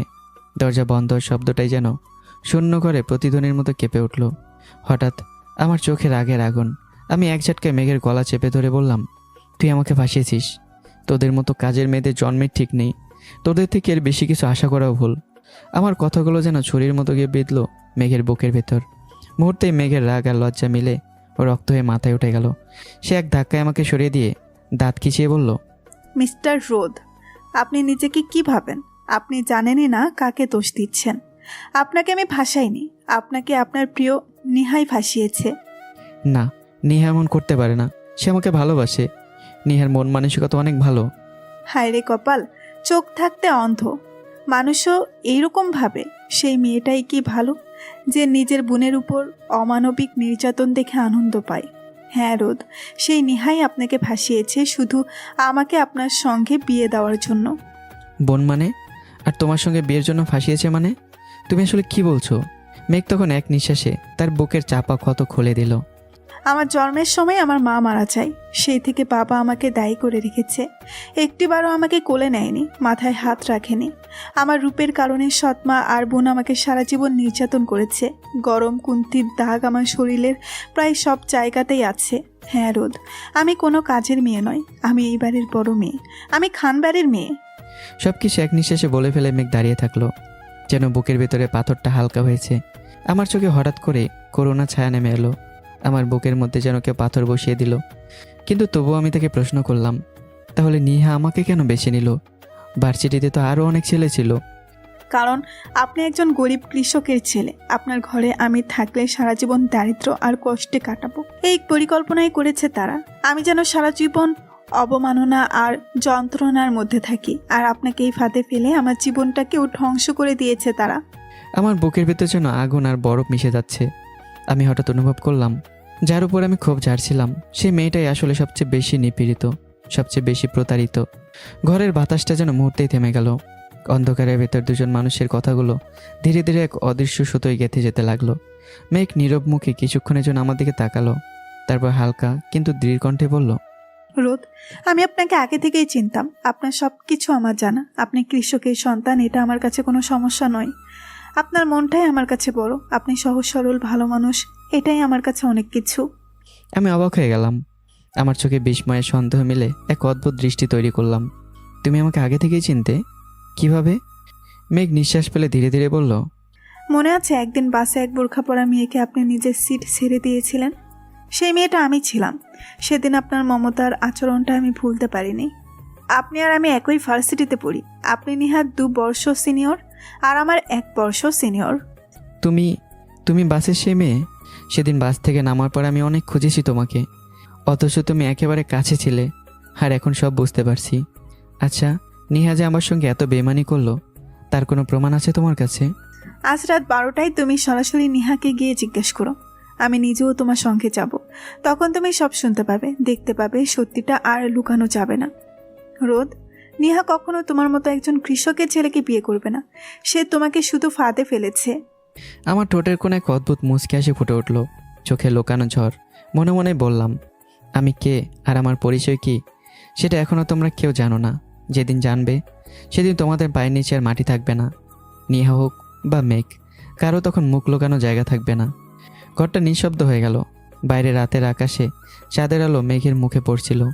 সেই আলোতে যেন মেঘের ভেতরে সব যন্ত্রণা, সব সত্যি ধীরে ধীরে দৃশ্যমান হয়ে উঠছিল। রাতের আকাশে তখন পূর্ণিমার আলো, চারদিকে নিস্তব্ধতা আর হালকা বাতাসের সোজা গন্ধ। সময়টা যেন থমকে গেছে। মেঘের কথা মতো ঠিক রাত 12টায় আমি আর মেঘ চুপি চুপি চলে গেলাম নিহার রুমের দিকে। দুজনেরই বুক ধুকপুক করছে, কিন্তু আমি যা দেখতে আর শুনতে যাচ্ছি তার জন্য আমি মোটেও প্রস্তুত ছিলাম না। নিহার ঘরের দরজা আধা খোলা, ভেতর থেকে ভেসে আসছে কথাবার্তার শব্দ। দরজার ফাঁক দিয়ে আমি আর মেঘ দুজনেই কান পাতলাম। ভেতরে বসে নিহা আর তার মা নিচু গলায় হাসাহাসি করে কথা বলছে। নিহা মায়ের দিকে তাকিয়ে হেসে বলছে, দেখেছো মা, কেমন খেলাটা খেলেছি? এই রূপবতী মেয়ে সারা জীবন কৃষকের ঘরে কামলা খাটবে, আর রোদ ভাববে মেয়ে গিয়ে ওকে ফাঁসিয়েছে। তার মায়ের ঠোঁটে এক চিলতে শয়তানি হাসি। ঠিক বলেছিস। তুই যেমন ভাবে রোদকে প্রেমের ফাঁদে ফেলে এনে মেঘের সঙ্গে ফাঁসালি, কিন্তু মেঘ তো সব বলে দেবে রোদকে। নিহা আত্মবিশ্বাসের সাথে হেসে বলে, বললে বলুক, ওর মতো গেও ভূত গ্রামের কৃষক ছেলের সঙ্গে আমার যায় নাকি? এমনিতেই ওই গরিবটাকে পটাতে আমার অনেক অভিনয় করতে হয়েছে। এখন মনটা শান্তি পাচ্ছে। মেঘ সারা জীবন গ্রামের কৃষকের কামলা খাটবে। তার মা তৃপ্তি স্বরে বলে, হ্যাঁ রে, আমারও মনটা শান্তি লাগছে। কিন্তু রোদের তো লাইফই হলো, গ্রামের সেই কৃষক ছেলেটা হয়ে গেল খানবাড়ির রূপবতী মেয়ের স্বামী। নিহা ঠোঁট কেটে হাসে। মা, মেঘ এখন আর এই বাড়ির মেয়ে নয়, সে কাজের মেয়ে। যতই রূপই থাকুক, লাভ কি হলো? বিয়ে হয়েছে ফকিরের সঙ্গে। নিহার মা একটু থেমে নরম গলায় বলে, তুই বললেও সত্যিটা মুছে যাবে না। হাজার হলেও মেঘ এই বাড়ির বড় মেয়ে। সব কথা আমি আর মেঘ দরজার ফাঁক দিয়ে শুনে স্তব্ধ হয়ে গেলাম। আমার বুকের ভেতর যেন বাজ পড়ল। এতদিন যাকে প্রাণ দিয়ে ভালোবেসেছি সেই নিহাই আজ আমার চোখের সামনে অমানবিক ষড়যন্ত্রের মুখোশ খুলে ফেলল। আমি ধীরে ধীরে মেঘের হাত শক্ত করে ধরে তাকে নিজের রুমে নিয়ে এলাম। দরজা বন্ধ করার পর দুজনেই চুপ করে রইলাম। প্রথমে মেঘই ভাঙল নীরবতা। রোদ, আপনি প্লিজ নেহাকে কিছু বলবেন না? আমার চোখে তখন তীব্র দুঃখ আর রাগের মিশেল। না মেঘ, যা কিছু হয়েছে তার জন্য তাকে পস্তাতেই হবে। মেঘের চোখে পানি চলে এলো। আপনি তো নেহাকে ভালোবাসতেন, আপনার কি একটু কষ্ট হচ্ছে না? ঠিক বলেছ মেঘ, আমার সত্যি একটু কষ্ট হচ্ছে না। তাহলে কি আমার আর নেহার মধ্যে ভালোবাসা ছিল, নাকি শুধু আবেগ? আজ আমি বুঝতে পারলাম। মেঘ ধীরে ধীরে বলল, রোদ, আপনি চাইলে আমাকে ডিভোর্স দিতে পারেন। আমি কাউকে আটকে রাখতে চাই না। না মেঘ, আমি সব সম্পর্কে সম্মান করতে শিখেছি। এটা আমার মা বাবার দেওয়া শিক্ষা, তাই এই বিয়েটাকেও আমি সম্মান করি। যদি নেহা আমাকে সত্যি ভালোবাসতো তাহলে এই সম্পর্ক আমি ছাড়তাম না। কিন্তু আমি গ্রামের কৃষক পরিবারের ছেলে বলেই যদি কেউ আমাকে স্বামী হিসেবে মানতে পারছে না, সেটাও আমি বুঝতে পারি। মেঘের গলা ভেঙে এলোমেলো হয়ে গেল। আপনি গরিব কৃষকের সন্তান, এতে আমার কোনো আপত্তি নেই। শুধু একটু ভালোবাসা আর একটু সম্মান দিও রোদ। আমার মুখে তখন এক অদ্ভুত স্থিরতা। মনে মনে প্রতিজ্ঞা করলাম, এবার এই ষড়যন্ত্রের মুখোশ খুলব আমি। আর মেঘকে আমি শুধু সম্মানই নয়, সত্যিকারে ভালোবাসাও দেব। রাত নেমে এসেছে গভীর, চারদিকে এক অদ্ভুত নিস্তবতা। শুধু জানালার ফাঁক দিয়ে ঝরে পড়া চাঁদের আলোয় মেঘ আর আমার মুখ দুটো যেন আলাদা আলাদা জগৎ। মেঘ, রাত অনেক হয়েছে, তুমি খাটে ঘুমাও, আমি নিচেই শুয়ে পড়ি। মেঘ এক ঝলক তাকিয়ে শান্ত গলায় বলল, না রোদ, আপনি উপরে শুয়ে থাকুন, মাঝখানে আমি কোলবালিশ রাখছি। আপনি আমার স্বামী, আমার বিশ্বাস। আপনি আমার ইচ্ছার বিরুদ্ধে এমন কিছু করবেন না। আমি একটু থমকে গেলাম। এতটুকু বিশ্বাস পেয়ে আমার বুকের ভিতর হালকা উষ্ণতা ছড়িয়ে পড়ল। না মেঘ, হাজার হলো আমি একজন পুরুষ, তাই নিজেকে নিচে রাখাটাই শ্রেয় মনে হয়, কিন্তু তোমার এই বিশ্বাসের জন্য ধন্যবাদ। আপনার মতো আমিও সম্পর্ককে সম্মান করি। আমি শুধু চাই এই অসময়ে আমরা পরস্পরকে সাপোর্ট করি। আমি একবার নিঃশ্বাস নিয়ে গভীর দৃষ্টিতে মেঘের দিকে তাকালাম। মেঘ, জানো, নিহার সবচেয়ে বড় শাস্তি হবে যদি আমরা একে অপরকে গ্রহণ করি, সাপোর্ট করি আর হাসি মুখে বাঁচি। তখন তাদের সমস্ত ষড়যন্ত্র ভেস্তে যাবে। আপনি ঠিকই বলেছেন রোদ। আজ থেকে তুমি আপনি না বলে তুমি বলবে, আমিও তাই করব। আর শোনো, নিহার তোমার সৎমায়ের প্ল্যান পুরোটা সফল হয়নি, সময় হলে তুমি সব জানতে পারবে। এখন ঘুমাও। মেঘ যেন এক মুহূর্ত অবাক হয়ে আমার দিকে তাকিয়ে থাকে, তার চোখে যেন প্রশ্নের ঝড়, তবুও কিছু বলে না। আমি মাঝখানে বড় একটি কোলবালিশ রাখলাম, দুজনে দুই প্রান্তে শুয়ে পড়লাম, যেন একই বিছানায় থেকেই দুই প্রান্তের দুই যাত্রী। একজনের চোখে এখনও আঘাত আর হতাশা, অন্যজনের চোখে প্রতিশোধ আর ধৈর্যের শপথ। চাঁদের আলো এসে মেঘের মুখে পড়ে, আমার চোখে তীক্ষ্ণ সংকল্পের ঝিলিক। আমরা দুজনেই নিঃশব্দে শুয়ে থাকি, অথচ ভেতরে ভেতরে ঝড় জমছে। একদিকে গোপন সত্য ফাঁস হওয়ার অপেক্ষা, অন্যদিকে নতুন এক সম্পর্কের নীরব সূচনা। নতুন ভোরের নতুন আলো, সকাল সকাল যেন এক নতুন যুদ্ধক্ষেত্র। মেঘের জীবনে শুরু হয় এক ভিন্ন রকম সংগ্রাম। আগে এই বাড়িতে দাদু থাকলে মেঘ যেন রাজকন্যার মতো ছিল। নাস্তা থেকে শুরু করে প্রতিটি কাজে যত্নে ভরা নজর। অথচ আজ দাদু ঘরে থেকেও কেউ খোঁজখবর নিচ্ছে না তার, কেউ ডাকছে না নাস্তার জন্য। চারপাশের বাতাসে আজ যেন অদ্ভুত এক নীরবতা, অবহেলার শীতল শ্বাস। মেঘ চুপচাপ রান্নাঘরের দিকে যায়। রান্নাঘরের কোণে পড়ে থাকা থালায় মাত্র 2টা পরোটা আর একটু তরকারি, যেন যুদ্ধে বেঁচে থাকা খাদ্য সামগ্রী। মেঘ নিজের জন্য কিছু না নিয়েই একটা ডিম ভেজে সেটার সঙ্গে তরকারি আর পরোটা সাজিয়ে আমার জন্য ট্রেতে রাখে। এদিকে আমি তখন ফ্রেশ হয়ে বসেছি। মেঘ আমার কাছে খাবার টিকিয়ে দিয়ে শুধু বলল, নাস্তা করে নিন। তারপর চুপচাপ চলে যেতে নিলে আমি তাকে থামিয়ে দিই। মেঘ, তুমি নাস্তা করবে না? রোদ, তুমি যখন ঘুমিয়েছিলে তখন আমি নাস্তা করে নিয়েছি, তোমার জন্যই এগুলো এনেছি। মেঘ, তুমি কখন ঘুম থেকে উঠলে, কখন রান্না করে গেলে আর কি করলে, আমি সব দেখেছি। এসো, যা আছে দুজনে মিলে খাই। না রোদ, আমার আসলে ক্ষুধা নেই, তুমি খেয়ে নাও। আমি সোজা হয়ে বসে যাই। আমার গলার স্বরটা কেমন যেন বর্জ্যের মতো কাঁপলো। আমি এতটা নিকৃষ্ট স্বামী নই যে নিজের স্ত্রীকে না খেয়ে নিজে পেট পুড়ে খেয়ে নেব। এসো। আমার এই সহজ সরল অটল কথায় মেঘের চোখে জল চলে আসে। বুকের ভিতর যেন কারো নরম হাত ছুঁয়ে গেল। এভাবেই শুরু হলো আমাদের জীবনের খাবারের কষ্ট। মেঘ আর আমার দুজনের জন্যই এক নতুন পরীক্ষা। আমি চুপচাপ মেনে নেই কষ্ট। আমি বুঝতে চাই আসলে কষ্ট বলতে কি এই বাড়ির মানুষগুলো কতটা নিচে নামতে পারে। এইসব কিছু সত্যের রূপ আমার জানতেই হবে। কিছুদিন পরে মেঘের দাদু খান বাহাদুর সাহেব ওমরার উদ্দেশ্যে রওনা হন। বাড়ি যেন একেবারে অসহায় হয়ে পড়েন। উনি যাওয়ার পরদিনই ভোরবেলায় মেঘের চিৎকার শুনে আমি ছুটে আসি। দরজা ঠেলে বাইরে এসে দেখি মেঘের সৎ মা তাকে মাটিতে ফেলে পেটাচ্ছে, আর পাশে দাঁড়িয়ে নিহা সেই দৃশ্য দেখে অট্টহাসি হাসছে। এক মুহূর্তে আমার চোখে সব কিছু ঝাপসা হয়ে যায়। আমার সামনেই ওই নারকীয় দৃশ্য, মেঘের শরীর জুড়ে আঘাতের দাগ, মুখে তীব্র যন্ত্রণার ছাপ। সৎমা তখন গরম খুন্তি নিয়ে মেঘের গায়ে দিতে প্রস্তুত। ঠিক তখনই বজ্রপাতের মতো ঝাঁপিয়ে পড়লাম। একটানে সে গরম খুন্তি কেড়ে নিয়ে সোজা নিহার গায়ে ঠেসে ধরলাম। হঠাৎই নিস্তব্ধ বাড়িটা ভরে যায় এক তীব্র চিৎকারে। বাচ্চা, আমার গা জ্বলে যাচ্ছে। নিহার কণ্ঠে ছিল যন্ত্রণার আর্তনাদ, ভয় আর অবিশ্বাস। কেউ নড়বে না। কেউ যদি নিহাকে বাঁচানোর চেষ্টা করে, এই গরম খুন্তি এবার তার গায়ে বসবে। সারা বাড়ি নিস্তব্ধ হয়ে যায়। এতদিন চুপ করে থাকা সেই কৃষক পুত্র আজ যেন এক সিংহ। সে শুধু নিজের সম্মান নয়, নিজের স্ত্রীর সম্মান আর তার জীবনের জন্য দাঁড়িয়েছে। আমার গর্জনে পুরো বাড়ি থরথর করে কেঁপে ওঠে। আমার কণ্ঠে যে শক্তি জড়ায় তা দেখে সবাই শিউরে ওঠে। মুখে হাসি যে ছিল তা তছনছ করে ঝরে পড়ে। মেঘ কেঁপে ওঠে, কণ্ঠে কাঁচা কাঁচা নদীর মতো স্রোত স্বর নিয়ে বলল, রোদ প্লিজ, নেহাকে ছেড়ে দিন। আর নাজুক অবস্থা, ওর কষ্ট হচ্ছে। মেঘ, চুপচাপ গিয়ে চেয়ারে বসো। এটা তোমার স্বামীর আদেশ।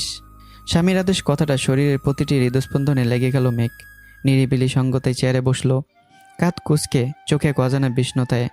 আমি তখন ধীরে ধীরে তাকিয়ে দেখলাম চোখের সামনে যে মায়াবী সুন্দরীটি একসময় ভোরে হেসে জাগিয়েছিল। আমার যন্ত্রণা, আমার লজ্জা সবটাই কনকনে হিম হয়ে বয়ে উঠেছে। আমি ধীরে ধীরে নিঃশ্বাস নিয়ে নিহার দিকে ধিক্কার মিশ্রিত কণ্ঠে বললাম, কেমন লাগছে মিস নিহা? যখন তুমি মেঘকে গরম কুন্দির সবল দিতে তখন কি আনন্দ লাগতো, এখন এই কষ্টটা কেন? তোমার চোখে কি গ্লানি নেই?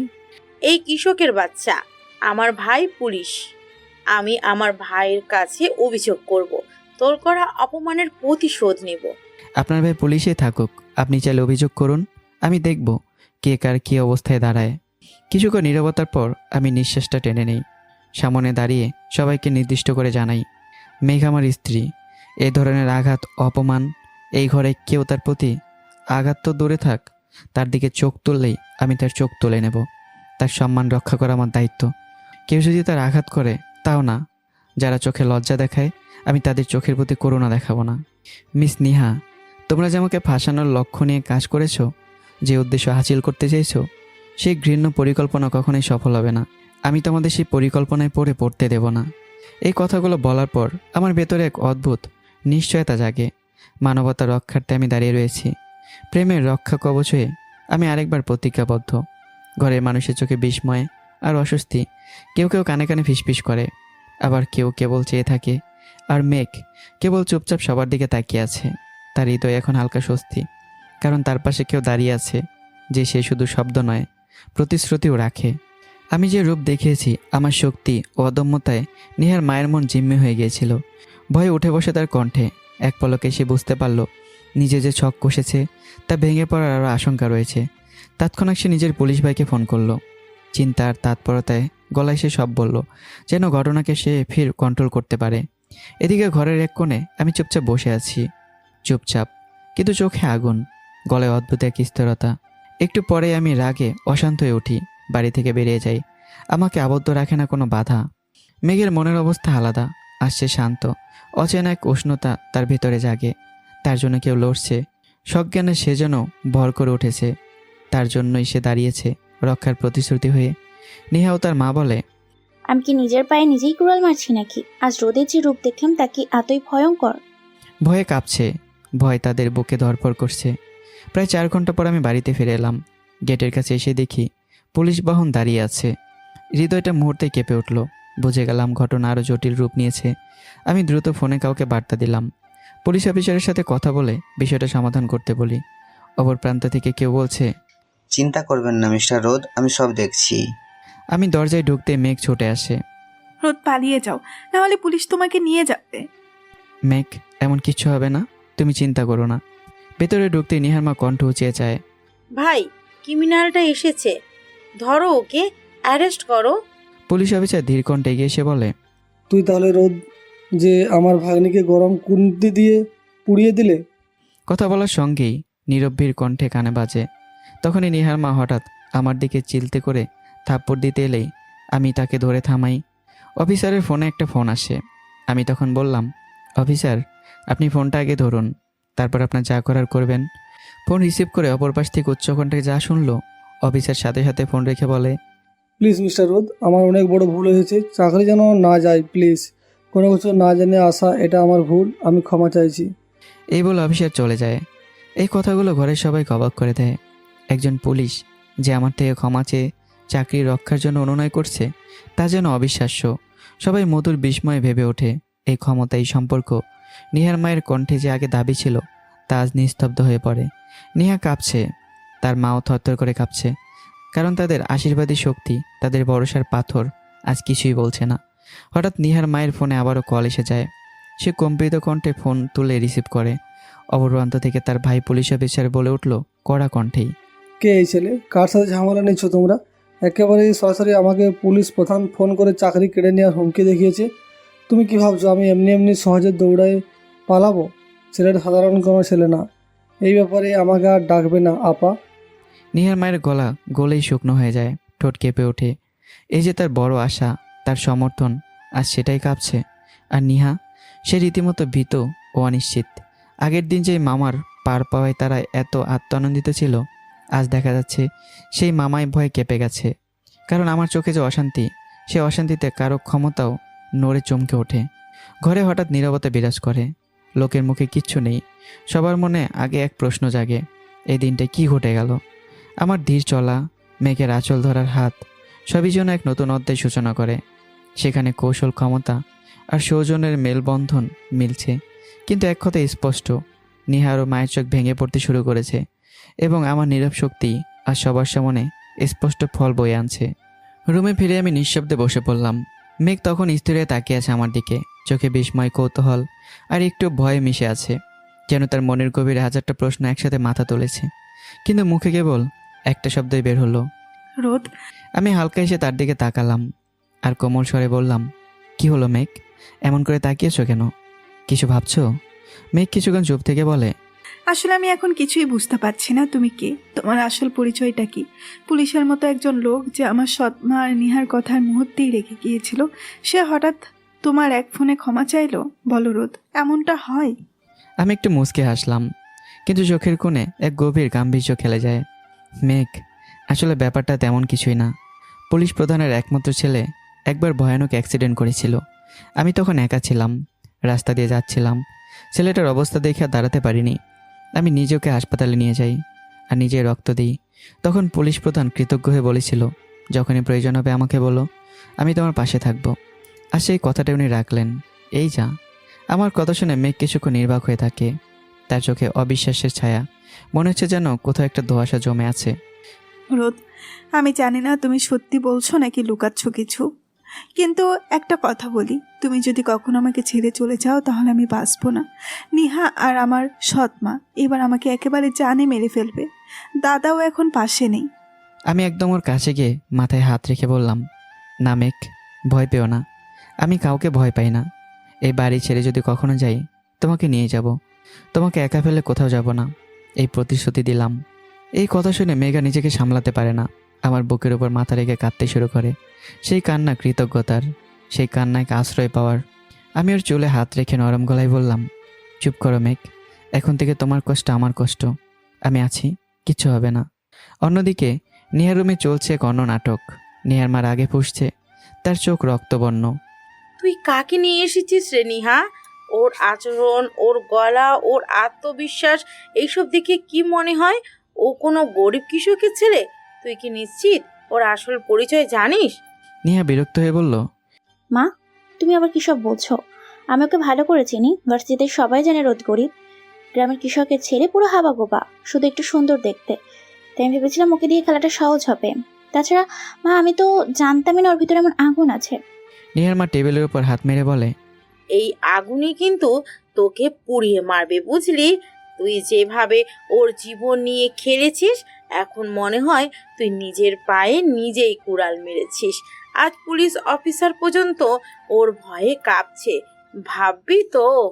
নিহা গলা শক্ত করে বলে, অসম্ভব মা, ওর ভিতরে কিছুই নেই, আমি জানি। হয়তো কাকতালীয়ভাবে পুলিশ প্রধানের ছেলেকে সাহায্য করেছে, সেই জন্যই এমন একটা ঘটনা ঘটেছে। আমি এসব কিছুই আগে রোদ যখন মেঘকে বলেছে তখন শুনেছি। এখন দেখবো ওকে কিভাবে আবার নিচে নামানো যায়। নিহার মায়ের চোখে এখন ভয়ের ছাপ। তুই ভুল পথে পা দিচ্ছিস মেয়ে। এই ছেলেটা সাধারণ কেউ না, আমার মন বলছে এর পিছনে বড় কিছু আছে। কিন্তু নিহা কানে নিচ্ছে না কিছুই। আয়নায় নিজের মুখের দিকে তাকিয়ে কটাক্ষভাবে বলে, মা, ও যত বড়ই হোক না কেন, আমি নিহা খান। রোদকে আমি আমার মতো খেলায় আনবো, এটাই আমার প্রতিজ্ঞা। এদিকে আমি নিজের রুমে জানালা খুলে আকাশের দিকে তাকিয়ে থাকি। বাতাসে হালকা শীতের ছোঁয়া, রাতের নরম নীরবতায় মেঘ শান্ত মুখে বসে আছে একপাশে। আমার মনে তখন একটা কথাই বারবার ঘুরপাক খাচ্ছে, তুমি ভাবছো আমি সাধারণ কৃষকের ছেলে মিস নিহা, কিন্তু সময় তোমাকে সত্যিটা জানাবে। তখন তুমি বুঝবে, আগুন নিয়ে খেলা করলে হাত নয়, মনও পড়ে যায়। বিকেলের নরম আলোয় ছাদ জুড়ে হালকা বাতাস বইছে। মেঘ কাপড় আনতে উঠে এসেছে ছাদে। সূর্যের শেষ রং মেঘের মুখে পড়ছে, তাতে তার চোখের নিচের ক্লান্তি ছায়া, কিন্তু মন যেন আজ আরও ভারী। ঠিক সেই সময় কয়েক কদম দূরে ফোনে কথা বলতে বলতেই উঠে আসে নেহা। মেঘের দিকে এক ঝলক তাকিয়ে মুখটা এমনভাবে ফিরিয়ে নেয় যেন মেঘ এই পৃথিবীতে নেই। ঠোঁটে কুটিল হাসি আর চোখে এক ভয়ানক আত্মতুষ্টি। ফোনের ওপাশে কেউ একজন হাসছে, আর নিহা মিষ্টি গলায় বলে ওঠে, আরে দোস্ত, সব ছেলেরাই এক, বুঝলি? শরীরের লোভেই তারা পাগল। দেখিস রোদকেও শরীরের টানি আবার ফাঁসিয়ে ফেলবো। তাছাড়া আমি আর রোদ তো আগে রুম ডেট করেছি, আবার করব ভাবছিলাম। আমি যা চাই তা পেতেই হবে। তার কথাগুলো বাতাস কেটে মেঘের কানে এসে লাগে।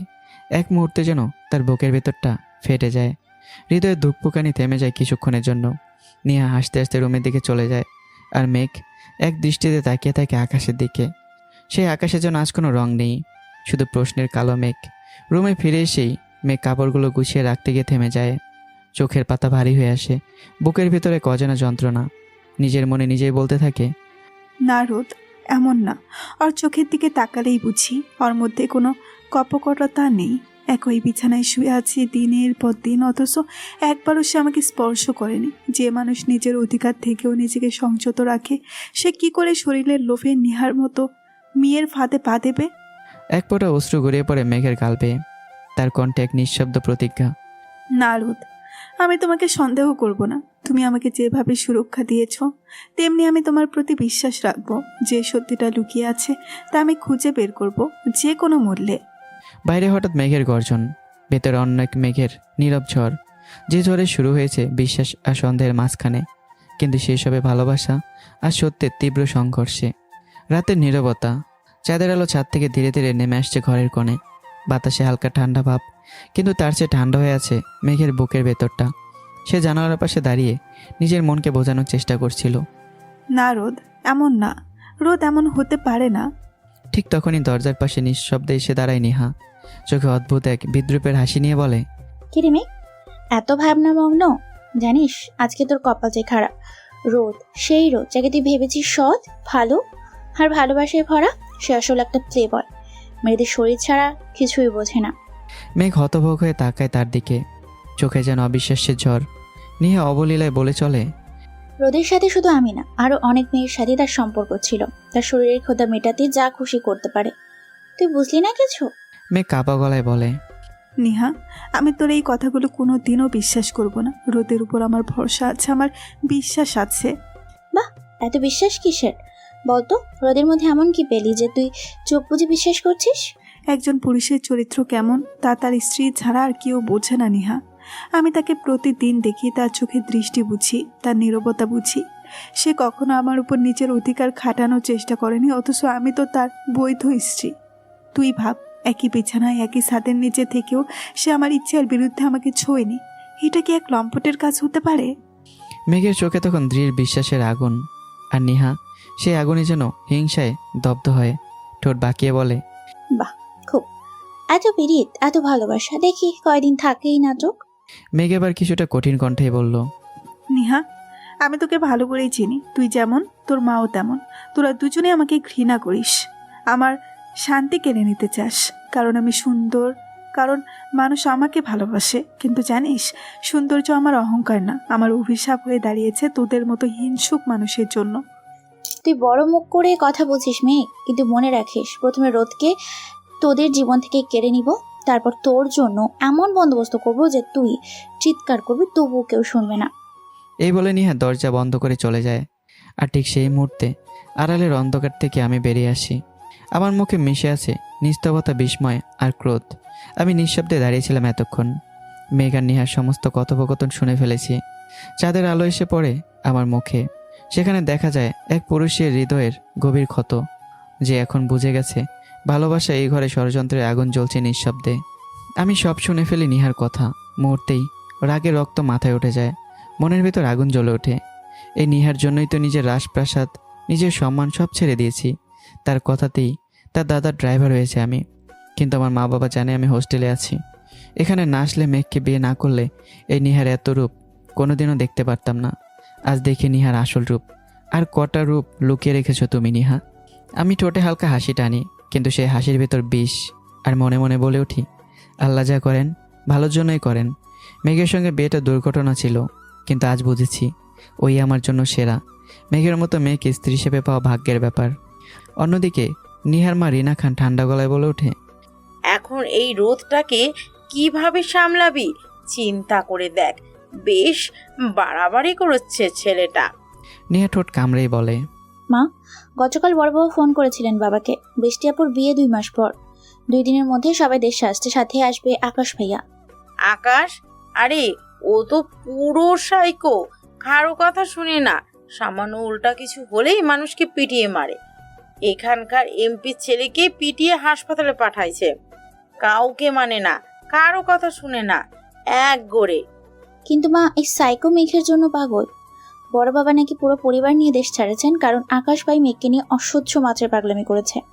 আর যে এমপির ছেলেকে পিটিয়ে হাসপাতালে পাঠিয়েছে সেটা কারণ হচ্ছে মেঘ।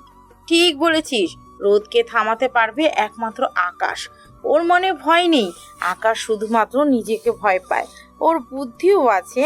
এবার জমবে খেলা নিহা, এবার আসল খেলা শুরু।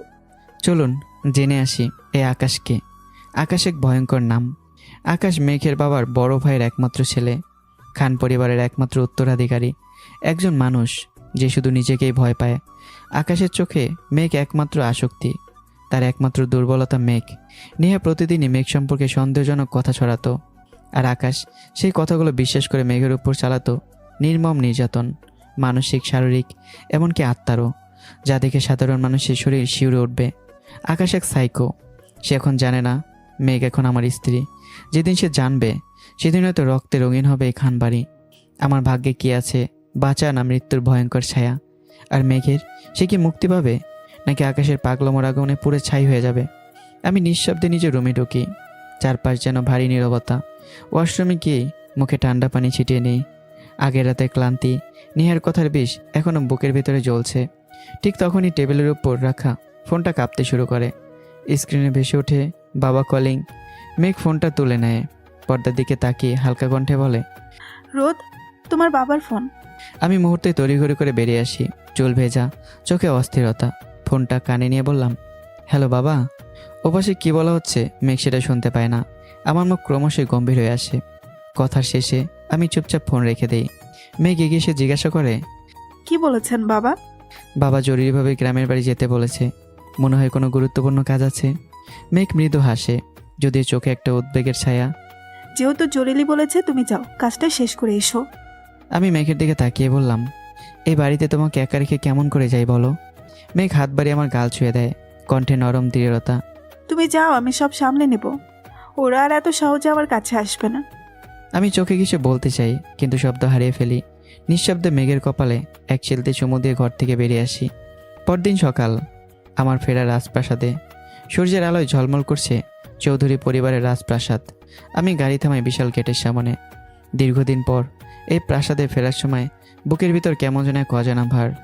বাবা রফিক চৌধুরী বিশাল ধনকূপের মালিক ও চৌধুরী পরিবারের বর্তমান কর্ণধার। আমাকে দেখিয়ে বললেন, রোদ, আমি জরুরি কাজে বিদেশে যাচ্ছি, তুমি কিছুদিন ব্যবসাটা দেখো। আমি চুপচাপ মাথা নাড়ি, আর চোখে চিন্তার ছাপ। বাবা যাচ্ছেন বিদেশে, আর আমি আবার এই রাজপ্রাসাদের দায়িত্ব নিচ্ছি। কিন্তু মেঘ, ও একা আছে ওদিকে সে খানবাড়িতে। আমি জানি না আমার এই সাময়িক বিদায়ের মধ্যেই অন্ধকারের দরজা খুলে যাচ্ছে, কারণ শহরে পা রাখছে আকাশ, একজন মানুষ যার পাগলামো মানেই ওর রক্ত, প্রতিশোধ আর ধ্বংস। আমি চলে যাওয়ার পর বিকেলের আলোটা যেন ভারী হয়ে নেমে আসে। পুরো বাড়িতে এক অদ্ভুত নিস্তবতা, যেন কিছু একটা ঘটতে যাচ্ছে। মেঘ উঠোন পেরিয়ে যাচ্ছিল নিঃশব্দে। হঠাৎই সামনে এসে দাঁড়ায় নেহা, চোখে ঠান্ডা হাসি, ঠোঁটে বিষ। নেহা মুখ খুলতে যাচ্ছিল, কিন্তু মেঘ কথা না শুনে পাশ কাটিয়ে চলে যাচ্ছিল।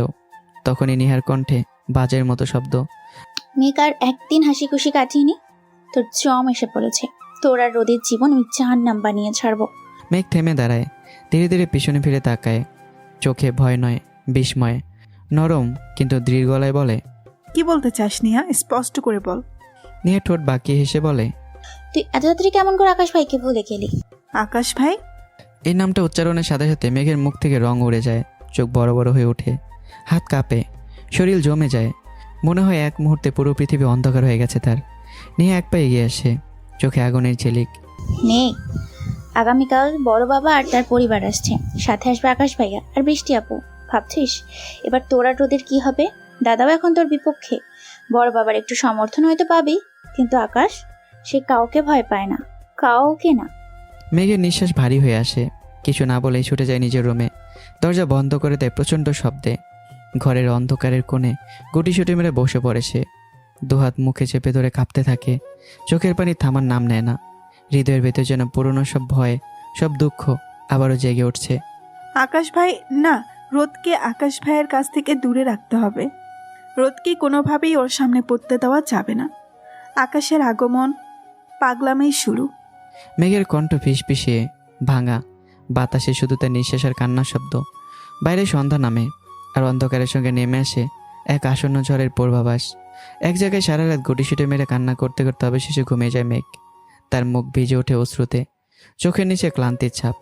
সকালে রুমের বাইরে হইচই শুনে ঘুম ভাঙে তার।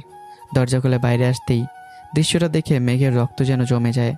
দূরে দাঁড়িয়ে আকাশ ও তার পরিবার। মেঘের পুরো শরীর থরথর করে কাঁপছে। ভয়েতে তার গলা শুকিয়ে যায়, যেন কথা আটকে যায় গলায়।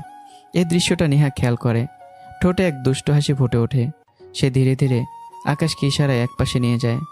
আকাশ বিরক্ত গলায় বলে, নিহা কি এমন বলবি যে এভাবে গোপনে নিয়ে আসলি? নেহা ঠোঁট বাঁকিয়ে হেসেই বলে, আকাশ ভাই, খবর রাখছেন তো? আপনার পাখিটা কিন্তু বিয়ে করে ফেলেছে। তাও এক গরিব কৃষকের ছেলে, আমাদের বাড়ির ড্রাইভার। এই কথা শুনে আকাশের রক্ত মাথায় উঠে যায়। চোখ মুখ লাল হয়ে ওঠে, নিঃশ্বাসও ভারী হয়ে আসে। নেহা শান্ত ভঙ্গিতে বলে ওঠে, শান্ত হন আকাশ ভাই, তোমার পাখি এখনো তোমারই আছে। আকাশ রক্তবর্ণ চোখে তাকিয়ে বলে, নিহা কি সব আবল তাবল বলছিস? ওর বিয়ে হয়ে গেছে, আবার বলছিস এখনো আমার আছে? আরে আকাশ ভাই, মেঘের স্বামীকে মেঘ এখনো স্পর্শ করতেই দেয়নি। আকাশের চোখ জ্বলে ওঠে। মেঘ এখন কোথায় আছে বল নিহা?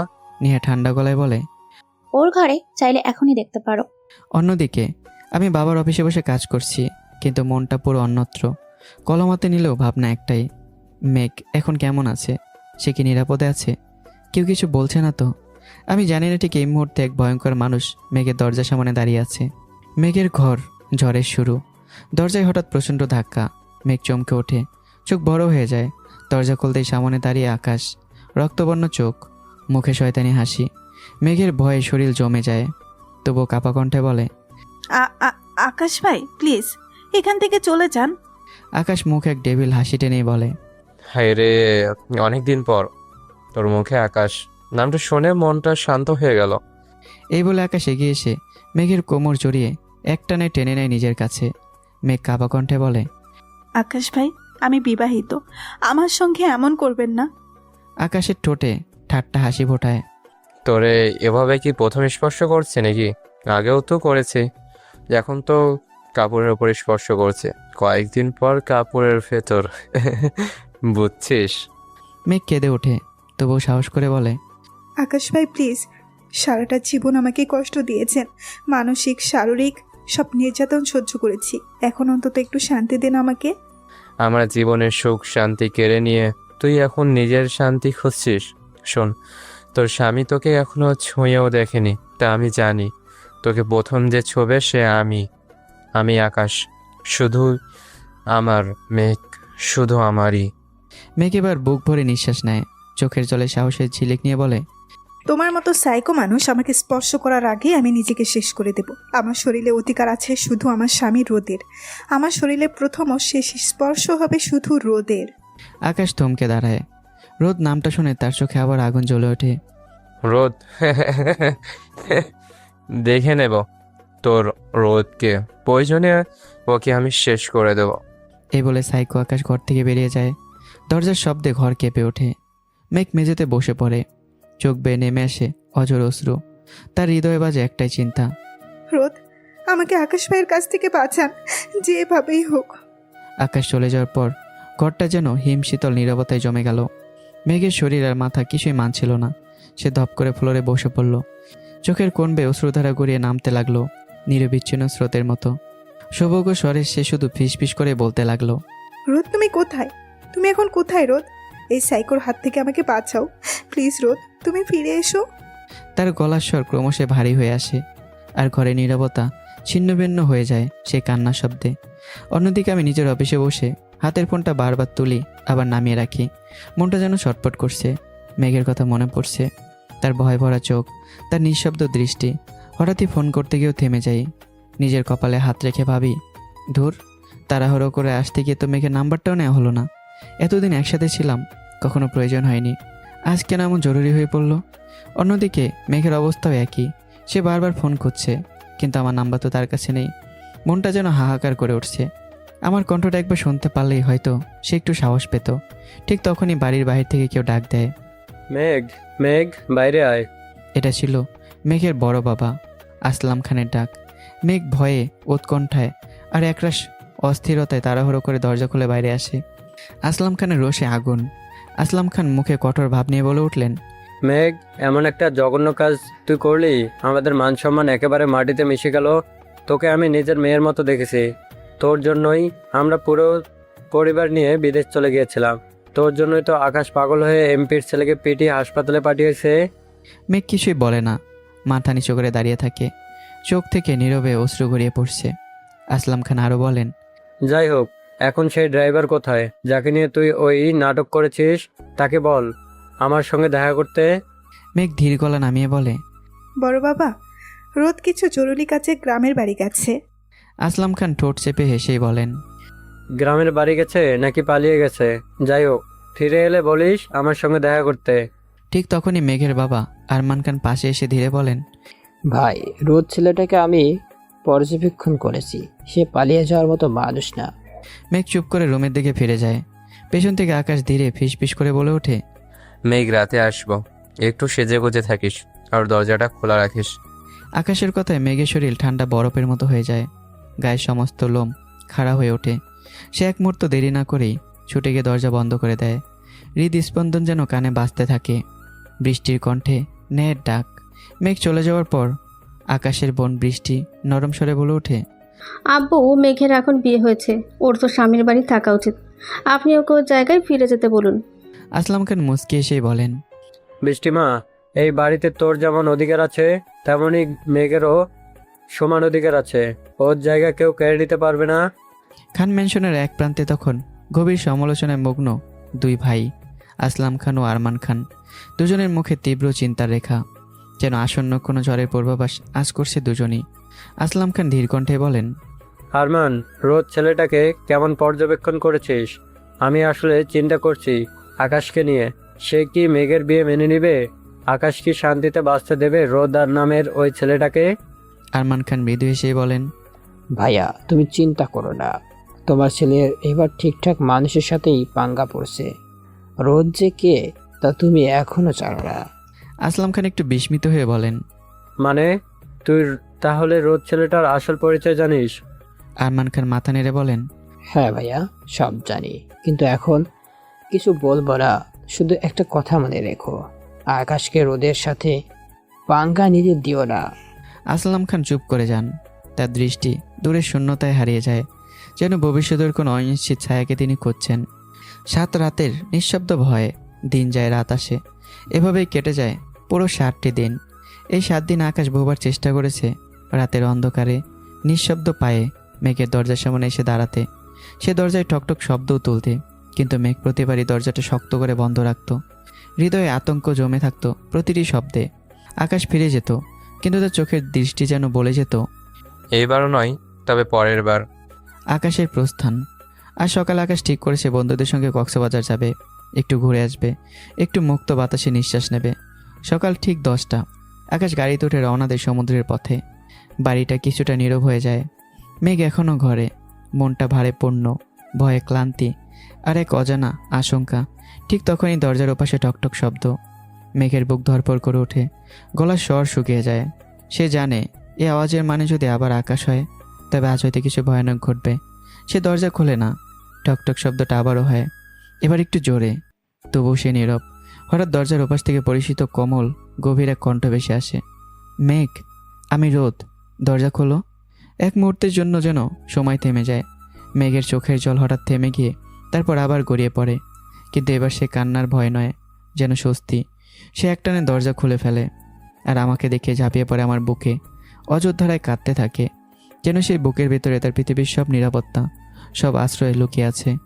আমি কিছু বলি না, শুধু মেঘের মাথায় হাত রাখি। সেই ছোঁয়ায় মেঘের কাপা শরীরটা ধীরে ধীরে স্থির হয়ে আসে। আমি নরম গলায় তাকে বললাম, চুপ, আমি এসে গেছি মেঘ, এখন কেউ তোমাকে ছুঁতেও পারবে না। রাতটা যেন স্থির মৃত্যুর মতো ভারী, চারপাশ নিস্তব্ধ, শুধু বাতাসে কাঁপছে মেঘের অশ্রু শব্দ। আমি নিঃশব্দে দরজা বন্ধ করে ধীরে ধীরে মেঘকে বুকে টেনে নেই। মেঘের শরীর কাঁপছে, ভয়ে, লজ্জায় আর যন্ত্রণায়। মেঘ, আমি না থাকাকালীন ওরা কি তোমায় আবার কষ্ট দিয়েছে? মেঘ মাথা নাড়ল, কিন্তু কাপা ঠোঁটের ফাঁক দিয়ে বেরিয়ে এলো ভাঙা ভাঙা শব্দ। না রোদ, আকাশ ভাই এসে গেছে। আকাশ নামটা শুনেই আমার চোখে যেন আগুন জ্বলে ওঠে। এই আকাশ কে মেঘ? তুমি এই নামটা নিতে গিয়ে এভাবে কাঁপছো কেন? আর এ বাড়িতে কী চলছে আসলে?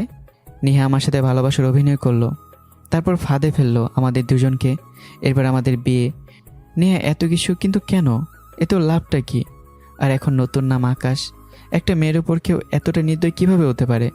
মেঘ ভাঙা গলায় আমায় গল্প খুলে বলে তার নির্যাতন, তার পাগলামো, তার অমানসিক আশ্বস্তির সব কাহিনী। আরও বলে মেঘ, আকাশ ভাই কক্সবাজার গেছে, সে আসার আগে আমরা এই বাড়ি থেকে চলে যাবো রোদ। আমার রাগ, বেদনা আর ভালোবাসা একসাথে মিশে বুকের ভেতর ঝড় তুলল। আমার চোখে এখন শুধু আগুন। না মেঘ, পালাবো না। তোমার সেই সাইকো আকাশকে আমি দেখব। আমি নিজ হাতে ওর ভয় নামিয়ে দেব, মুখোমুখি হব। বাড়ির কেউ জানে না যে আমি এই রাতেই ফিরে এসেছি। পুরো বাড়ি অন্ধকারে ডুবে ঘুমিয়ে আছে, কিন্তু সেই ঘুমের ভেতরে জন্ম নিচ্ছে এক নতুন ভোর, যেখানে একদিকে জমে উঠেছে প্রতিশোধের আগুন, অন্যদিকে মেঘের বুকের ভিতর জন্ম নিচ্ছে এক নীরব ভালোবাসা, যা ভয় আর অশ্রুর মাঝেও কাঁপতে কাঁপতে ফিসফিসিয়ে বলে, রোদ, তুমি থাকলে আমি বাঁচবো, না হয় ওরা আমাকে মেরে ফেলবে। না মেঘ, আমি থাকতে কেউ তোমাকে ছুঁতে পারবে না। আমি আছি। এই পৃথিবীতে কোনো শক্তি তোমার দিকে হাত বাড়াতে পারবে না। মেঘ নিঃশব্দে তাকিয়ে থাকে আমার মুখের দিকে। এই চোখ দুটোয় ভয় নেই, আছে শুধু নিরাপত্তা আর শান্তি, আর এক অচেনা ভালোবাসার উষ্ণতা। রাতের নিস্তবতায় মেঘ রান্নাঘর থেকে খাবার এনে রোদের সামনে রাখে। দুজন একসাথে বসে খায়, অথচ কেউ কিছু বলে না। তাদের নীরবতায় বলে দেয় একে অপরের উপস্থিতি তাদের কাছে সবচেয়ে বড় আশ্রয়। খাওয়া শেষ হলে মেঘের চোখে এক অচেনা সাহস জ্বলে ওঠে। সে কাপা গলায় বলে, রোদ, আমাকে কি তোমার নিজের কোলে নেওয়া যায় না? আমাকে কি একটু ভালোবাসা যায় না? মেঘ, আমি তো অনেক দিন ধরেই তোমায় ভালোবাসি।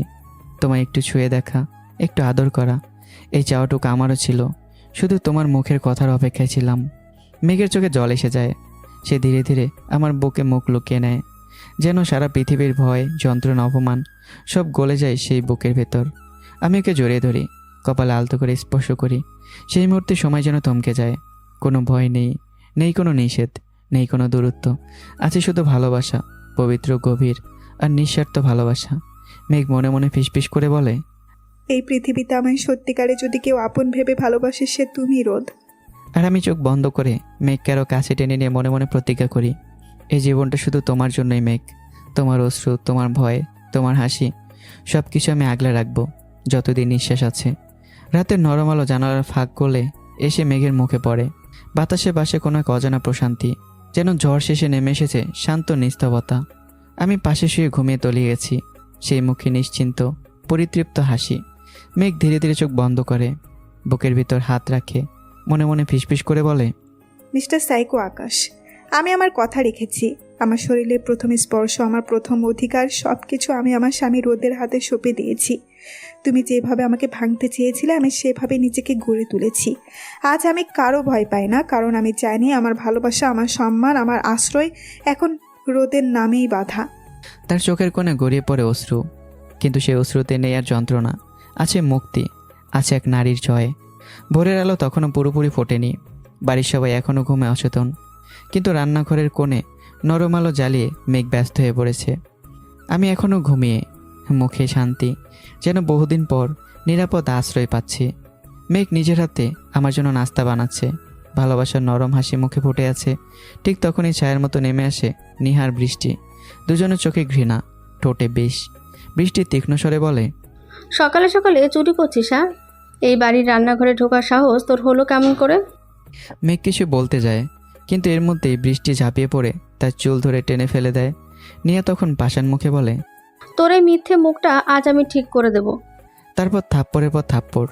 মেঘের মুখ ফেটে যায়, ঠোঁট কেটে রক্ত ঝরে পড়ে মেঝেতে। কিন্তু ওরা জানে না, এই বাড়িতে এখন আগুন ফিরে এসেছে। সে আগুনের নাম হলো রোদ। রুমের ভেতরে হঠাৎ কিছু পড়ে যাওয়ার শব্দে আমার ঘুম ভেঙে যায়। আমি দরজা খুলে বাইরে আসি, আর এক মুহূর্তে সব বুঝে যাই।